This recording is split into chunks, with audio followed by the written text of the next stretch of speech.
CPI manifesto, CAA और अग्निपथ योजना होगी खत्म। ओल्ड पेंशन स्कीम से मनरेगा तक पर सीपीआई ने घोषणा पत्र में किए ये बड़े वादे। लोकसभा इलेक्शंस 2024, कांग्रेस के बाद अब सीपीआई ने भी लोकसभा चुनाव के लिए अपना घोषणा पत्र जारी कर दिया है। इसमें केंद्र सरकार की कई योजनाओं का भी जिक्र किया गया है।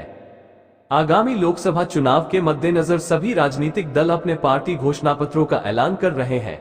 इस बीच भारतीय कम्युनिस्ट पार्टी सीपीआई ने भी शनिवार 6 मार्च को अपना मैनिफेस्टो रिलीज कर दिया है।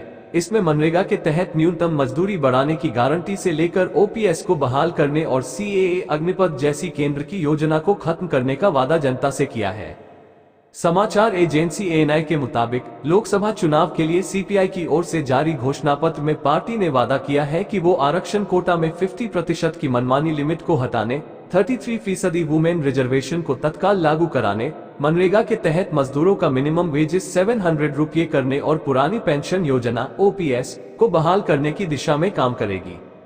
घोषणा पत्र में सीएए अग्निपथ योजनाओं का किया जिक्र।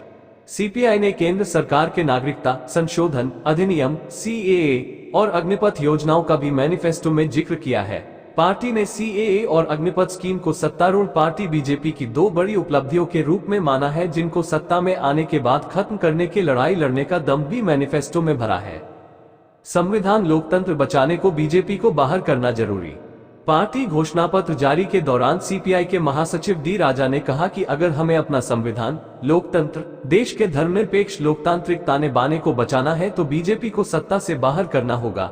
सीपीआई नेता ने यह भी कहा कि संघीय शासन प्रणाली और लोगों के अधिकारों की रक्षा करने के लिए मौजूदा सरकार को उखाड़ फेंकना जरूरी है। उन्होंने देश की जनता से आह्वान किया है कि लोगों को बीजेपी और एनडीए सहयोगियों को हराने के लिए अपने वोट का इस्तेमाल जरूर करना चाहिए, तभी भारत एक धर्मनिरपेक्ष लोकतांत्रिक गणराज्य बना रह सकता है।